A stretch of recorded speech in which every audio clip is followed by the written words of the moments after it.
Yay Media Group. Hey guys, it's Stephanie. I'm Trey. This is your weekly dose of BS. Welcome back. Thank you. Oh my gosh, I'm telling you right now, the trauma I have experienced the last 2 months is not for the faint of heart. But as you guys know, first of all, Trey, thank you for taking over. My grandma did pass away. I don't know why I'm smiling right now, but I feel like it was a long 2 months. But my grandma did pass away. What really sucked is I had gone there so many, like 6 times. Mm-hmm. Like I was back and forth. Like I was in Oklahoma about as much as I was in Dallas at one point. When she was driving, she was flying, she was... Like any way I could get there. I went there for my birthday because I was going to do something. I was going to go there anyways. And then I got a call. Oh my gosh. Like on my birthday at like 3:30 a.m. I got a call. Travis got a call from my mom because, I don't have my phone on at night. Like my phone is, I'm not answering it and it is silent.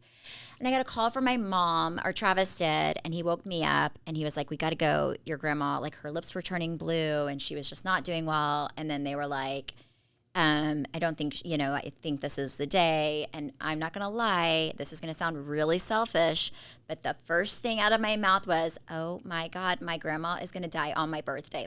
And I'm like, what a horrible thing, right? But then also I'm very like, on brand for you. I'm like, shit. Like now it's just like, I'm already not a big birthday person, but what a shitty birthday, right? Like truly, my mom's not going to enjoy my birthday anymore because it's going to be like negative.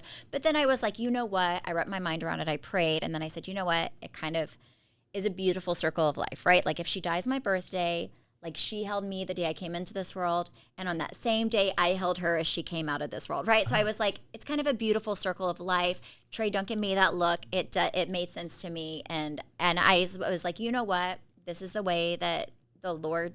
Yes, like June 13th is a very, special day, I guess, and we're just going to embrace all aspects of it, okay?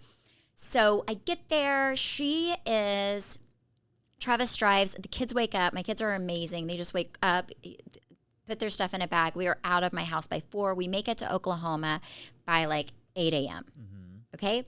And poor Travis, like, I think him and I went to bed at like 12 midnight, so he may have gotten 3 hours of sleep. I slept on the way there, and he just pounded energy drinks all day long, right? So we get there, and she is non-responsive, and for like 12 hours, right? And I'm like, oh my gosh, this is it. She is not going to make it.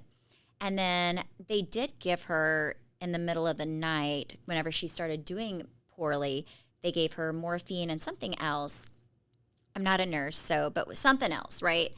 That the hospice nurses, also it's kind of difficult because we're not in a hospital, we are on hospice. So everything's happening at your house and you don't have a doctor and nurse and everybody to make you feel good or bad about anything, right? So you're just like a bunch of people that know nothing that's trying to navigate somebody who's dying, if I'm being honest. Just keeping her as comfortable as you can, but in her house. Yes, yeah. So they gave her morphine and something else.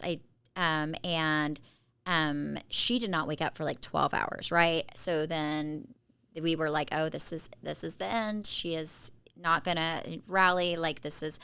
So at some point, like at the end of the day,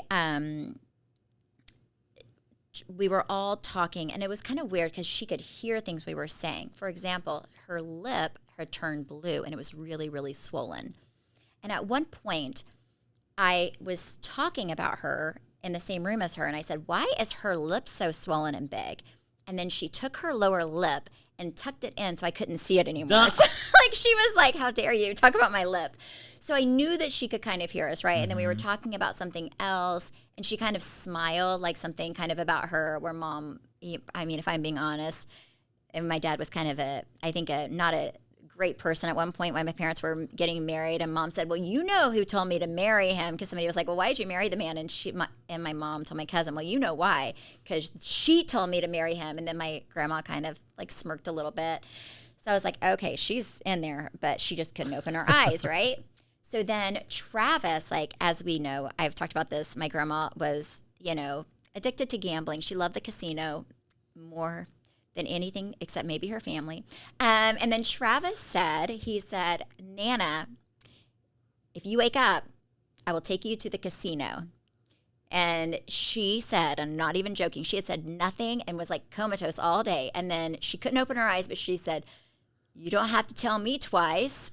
That gave her the will to revive herself? I'm telling you. I am telling you. So then Travis said, there's $500 for you if you can get up and go, and if you want to go to the casino. And she could not open her eyes, and she said, just throw me in the car and take me there. Okay, so I'm like, okay. So we keep trying to get her to open her eyes and to kind of come alert. She wouldn't. At some point, Travis went with my dad and came back with a card that he gave me, and it was like a card, just, I forget what it said, but pretty much there was $500 in it, right? And he was like, fill this out, give this to your grandma. And he was saying that whenever his grandma was like on hospice, all she wanted to do was make it to her 87th birthday. I think it was 87th or 89th birthday. And he said nobody thought she would make it, but that was like her goal. So her dad, Travis's dad, took his mom out and bought her like all new jewelry, all new clothes, handbag, everything special for this birthday party that nobody thought she'd make it to. And then he said she like died right after this birthday party. But this is like the one thing that so my grandma did not have a birthday party coming up, but I knew that she loved a casino. So I was like, so I kept telling her, I was like, I have a gift for you if you open your eyes. So she didn't. So I'm like, okay, I'm going to come back tomorrow before I go home to Dallas. And so I took the card with me. And then the next day I'm at breakfast. I get a call from my aunt who was spending the night there. And she said, Stephanie, Mom wants to know, she's alert, and she wants to know when you're coming. Okay. And I said, I was down the street at breakfast. I said, I'll be there in a second. She said, she woke up. She told me to put her makeup on and put a dress on her. So she's ready for you. That's right. That's so, yeah. So, and by the way, so I go there and I have my card and I walk in and she is like all dolled up. Right. And I give her the card and I was like, can you open it or do you want me to open and read it? And she said, you do it. So I opened it up, I read it, and it had five $100 bills that Travis gave her, right, to gamble. And she was like, okay, let's go. And I said, are you sure? Like, she's still very, very weak, right? So when I tell you, we were supposed to go home, and my kids were both, like, there. And they could have been little bratty kids that are like, no, we want to go home right now. But they were like, you have to take her. Like, we will go to Papa's house. We will like sit in the car for 2 hours, but I think my kids knew that she didn't have a lot of time left. Yeah. Right. So they were like, you have to take her. So Travis and my brother-in-law, Tyler, like literally picked her up like a baby, put her in her wheelchair, like lifted her up, put her, like, she can't even, there's not a step that she was so weak, she couldn't even walk.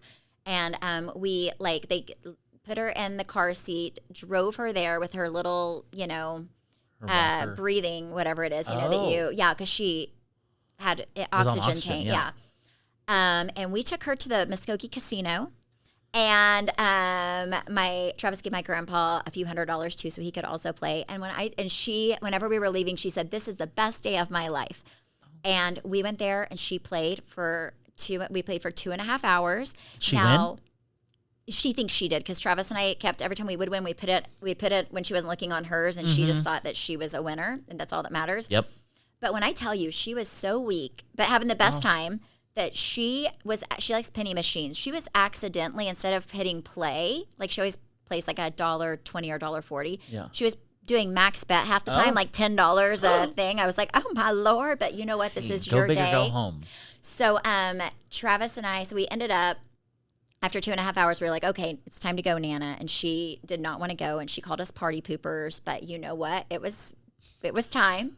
So we picked her up and put her back in the car, and she went back home. And when I tell you, we went home that day, I went out with just Travis and a friend for like a dinner / it was my birthday. Like, I think they were just being nice. The next day I get a call that she was, I guess your hands and your feet start turning, I guess because of lack of, your body's just trying to keep your heart going. So it takes from and that's like a telltale sign that you have maybe 1 to 2 days left to live. And I called Travis and I was like, I want to go home. I want to make sure, I want to be there when she dies. So then he was like, okay, well, my cousin is his assistant. He said, well, does Tammy want to go? And I said, you have to ask her. I don't know. But I didn't want to drive because I knew I didn't want to have to drive home. Mm-hmm. So I wanted to fly. And then, so he flew myself, my sister, and my cousin all to be there with my grandma when she died. And when I tell you, freaking, I have a problem with you, Southwest. No, not Southwest. Is it Southwest? Who did I fly? Southwest. Yeah, the one that doesn't have seats for you. Yeah. Southwest. You were 2 hours late. Oh, really? Yes, my flight was 2 hours delayed, and I made it to Tulsa 10 minutes after she died. So I wasn't able to be there, but my mom said it was probably God shielding me because she said it was not the best moments. Well, her last memory of you was in that casino. But you know what? I feel like I gave her the best day of her life. Mm-hmm. Like, she was so excited, so happy. It was such a fun day. It was like the day, and I can't believe she passed away the next day after that. Like, she really rallied one last time. Yeah. And then, but Travis, I have to say, because I know I can give Travis a lot of crap on here too, because I feel like it makes the podcast better if I'm being honest. But he really gave my grandma the best day of her life. And when I say I'm not from a very wealthy family, my grandpa doesn't have a lot of money, Travis, did not want him to pay for anything. So him and my parents split the cost of her funeral. I was able to give her the most beautiful. I looked at those coffins and I said, if it was me, what would I want to be buried in? And I said, this one right here. It was beautiful. Pink. It was like a rose gold and pink, and it was so beautiful. And I was like, you know what? I'm sending you out in style. That's right. You know, that coffin showed up at the funeral home, and they had never seen anything like it. They using those casino winnings. Yes. But what was really special is, and I did, Trey made fun of me. I did sing I sang at my grandma's funeral. We have to dive into that. Yes, okay. So she told me years before, she's been sick for a while, had congestive heart failure. So she told me years before that she wanted me to sing The Rose. Bette Midler, The Rose is her favorite song at her funeral. Which, whenever somebody's not dying, you're like, I can do, yes, of course, Grandma can do that. But then she told me when she was put on hospice a few months ago, she reminded me of this Bette Midler at her funeral song that she wanted me to sing. And I was like, okay, I'll do it. Anyways, the hardest thing, but I was like, I will do this, but I want to do it when the family's walking in, because I knew that was probably the best I would ever be is before it started. So I sang Bette Midler, The Rose at my grandma's funeral. Do you have video of that? I do, but my voice is shaking. What? I do. Who has it? I have it. Travis took a video. I did not know he did, but he took a video because I was like, what in the world? But I mean, was it Grammy Award winning? For under the circumstances, yeah, it was. I held it together. I believe that. I held it together. My voice was shaky. I'm not going to lie. But you know what? I did not break. I was like, I purposely did not learn the words so I could look down and have a distraction. I was like, oh my goodness. You are my Mariah Carey. Yes, I am. I am your Mariah Carey. Yes. But you know what? I was thinking, whenever we left, it was such a beautiful funeral. And not just because I sang. I mean, that did add to the beauty of it, but just kidding. But whenever, and I don't think you get this in Dallas and maybe a lot of bigger towns, but whenever we were leaving, in these small towns, they have the cops and everyone turns their light on. Every single car in that small town pulled over as a sign of respect. That's Coweta, Wagner, kind of where I was born. Does that happen where you're from? Well, I'm from here, so no. But you were originally from a smaller, a little suburb of Dallas. But we were going through every single car, seeing us coming, pulled over as a sign of respect. And at one point, there was a military guy, that literally got out of his car and took his hat off and held his hat over his heart. It was the most respectful, beautiful thing. Made all of us cry. It was so sweet, to the point to where it's such a respectful town. A guy on our way there, all the cars were pulling over. A guy mowing his yard stopped his lawnmower, took his hat off, held his hat over. Aww. It was so respectful. I don't think you get that. My kids had never seen anything quite like it. And I was like, yeah, this is. And so oldest son Chance was like, you know what? I think I want to be buried here. This is so wonderful. And Travis was like, oh no. He said, I'm going to go first. And I now think I'm going to have to be buried in Wagner, Oklahoma. Oh, man. But it was beautiful. My grandpa did the closing prayer. It was like just such a beautiful time. It was like the saddest day, but also the most beautiful day. And it was good. So I'm back. And yes. Man, your poor kids. I feel like they've had a lot of losses lately. They have. Like yes. the last 2 years. Chance was a pallbearer. Yes. Oh, you told me that. How did that go? Great. He did. I was like, just, you use your muscles. It was good. Yeah, he was a pallbearer. It was really good. But yeah, my kids have lost like in 2 years, like, both their grandparents on Travis's side. And then, how lucky are they to have great grandparents? A lot of people don't. I never had great grandparents. Did you have great grandparents? That you knew? I had 2 of them for like a short time. Yeah.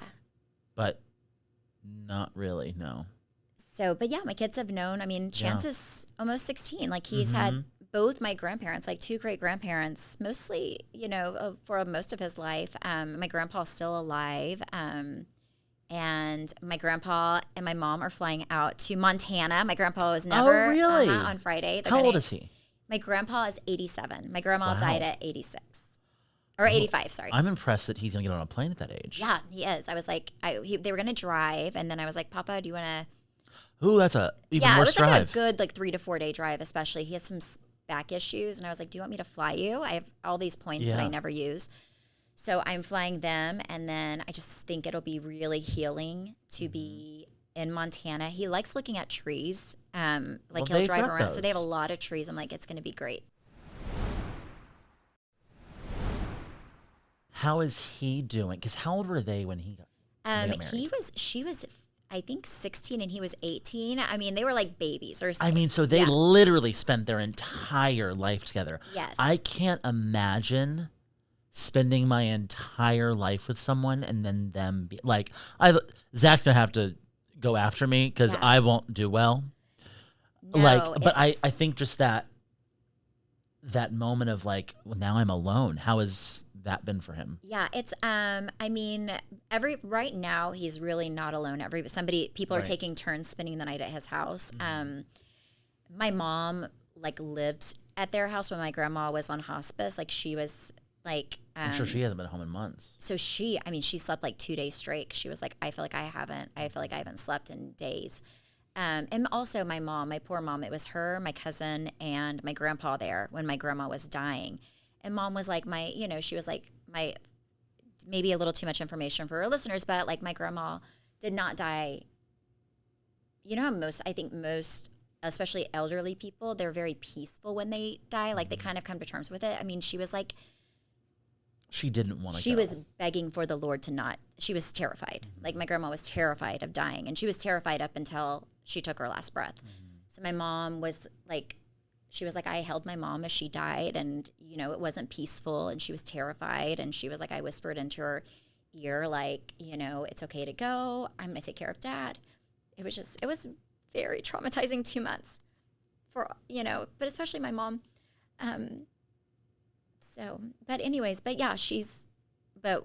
Her funeral is beautiful. I'm going to take my grandpa, but I think it's really hard on him because he's never been alone. They live together. It's not like, Travis was telling my dad, he was like, it's not like, even probably you and Zach, like Travis travels a lot and I'll go on trips with my friends, but they were always together. They didn't have a lot of money. There were no trips to be had. I mean, they were together all the time. So it wasn't like, I think a lot of our relationships where it's even like, I can be home alone for a week and sometimes I'm super happy about it.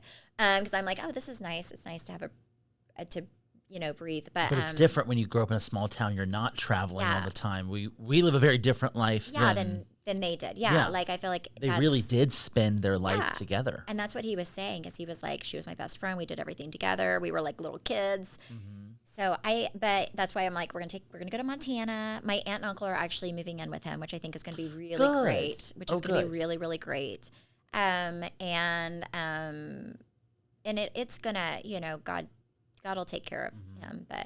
But I mean, his prayer at the funeral was like the saddest thing I've ever heard. Cause he was just like, I think you have to be a strong Christian to like really still praise God whenever you're heartbroken. And he, like, his prayer at the cemetery was like, you know, I'm going to praise you as long as I'm on this earth, I'm going to praise you, Lord. And like, you know, please keep her safe until I'm able to make it to her. It was beautiful. It made me really proud to be a part of that family. Cause they just really do rely on God, you know, like sometimes people think that God's turned his back on them when bad things happen. And I'm not from that kind of family, which I'm really grateful for. Oh, well, can we also talk about, since we're just on the topic of death, how you almost died a few weeks ago? Oh my gosh. Yeah. Ron almost killed us. Yes. Like almost murdered. Yes. Okay. The whole house. Yeah. So this on a lighter note, maybe not. So I am at home. This was like 2 weeks ago. Thankfully, our housekeeper Maria was there because I feel like she was the brains of the operation. So I walk in and I have Terminex that comes and I thought, it's getting summer. So I thought they had maybe bug bombed the house. Mm-hmm. So I walk in and our house smells potent. Like it smells like they had bombed our entire house smelled. Mind you, like she lives on a creek, so like the city regularly bug bombs that thing. And it's a thing. And we have like a Terminex like annual thing where they come every few months. So I thought, they were supposed to come on Friday. I thought, they came early. Smells are normal. And it smelled to me like your house had been bug bombed. So I open the door. It is potent. I'm like, oh my gosh. Our poor dogs are there. I'm like, oh my gosh. Maria's there, and I don't think anything of it because I would think Terminex came, and that's what it smelled like. And our whole house smelled like that. It wasn't just like one area, but especially when you walk in the garage, it was really, really strong. So sweet Maria comes out, and she's like, Stephanie, the smell. And I'm like, I was like, did the bug spray people come? And she said, no, it's just smell. And she was like, and it's coming up from the vent, like this vent in the laundry room. And I was like, oh Lord. So I called Travis and I'm like, hey, I thought the bug man came, but our house smells. I was like upstairs and downstairs. The whole house smells like gas, like almost like a gas leak. And he was like, oh, I'll send somebody out to check on it. He said, but until then, just light a candle. And I said, oh no. That feels like the worst advice. Hey, just light a match. He was like, just light a candle to make it, to help with the smell. And I was like, Travis, I don't think you get, because I think he thought that it was like something. I said, I think it's a gas leak. It smells really, really strong throughout the house. But did you open the doors? It smells like a gas leak. Not at that point, okay? So he's like, okay, I'm going to send somebody out right now. So he sends somebody out. Then I had to go I think I had to come here for something. I forget. But I had to go get my children or something. I came back and all the doors in the house were open, right? And the dogs were in their cage because they cannot be trusted with an open door, right? And I was like, they must have figured out what was going on. And Travis was like, oh, yeah. So Ron, Ron's 97, right? I guess Ron came home. And he parks in the third garage, but that garage... It's separate. It's separate. Like a separate garage But bay. the garage was, at one point, air conditioned and a room. And the vents go up into our house. And Ron left his car running with the garage door shut for 4 hours. And the fumes, the carbon monoxide was filling our house up. And thank God that Maria was there, and also that we figured it out, because when I told Mom, I was like, Mom, I thought the bug guy come, I probably would have gone to sleep and died. Oh no, absolutely you would have. I would have not thought anything of it. I would just think, oh, this is horrible. I can't wait for the smell to go away. So Ron felt horrible. So I'm like, okay, if I ever smell anything, I am going to check his car first. But yeah, the people came, and immediately Ron's car was running. And the fumes were well, thank God you smelled something, because carbon monoxide does not have a smell. So you were smelling just the car itself running. Yeah. You probably were smelling the gas, but carbon monoxide has no smell. And we are going to order some carbon monoxide detectors on Amazon. Yes, we need to. Because no, obviously not. Because I actually have some extra ones that I'm going to give you. Nothing was going off in our house. But isn't that terrifying? I was atrocious. Oh my gosh, yes. Yeah. But Travis said, our kids didn't smell anything, and he said that side of the house it would, like our room and everything, it's like right there is where his garage is. And he was like, it would take a while for it to get over to the for the kids area. Oh, it had taken you out though pretty quick because it's right there. But I'm telling you, it was crazy. It was crazy. So that happened. And it's just like, you cannot make my life up. That would have sent me over the edge. Oh my gosh. It was, but Ron felt so bad. I think he was like, well, I almost took the family out. So you can't be mad, you can't be mad at him. I'm just like, hey, let's just be a little bit more careful your car off. with your car. But he's 97, so I'm just like, I don't know. The fact that he's still driving at 97 is pretty impressive. It really is. Yeah, he's still, but he almost took us out. Crazy. Wow. Well, on that's what a weird podcast. Thank you guys so much for listening and supporting. Hope this made your day. Yes, I know. You know what? Sometimes whenever somebody's going through a hard time, it really does make you feel better about your life because you're like, well, I could be that person. So thank you guys so much. I love you. Thank you guys for the thoughts and prayers. You guys were so sweet and so amazing. And you can follow me at Steph Hollman on TikTok and Instagram. You can follow me at Trey_Stewart. You can follow our podcast at BS the Podcast. And you can watch us on YouTube at Weekly Dose of BS. Bye.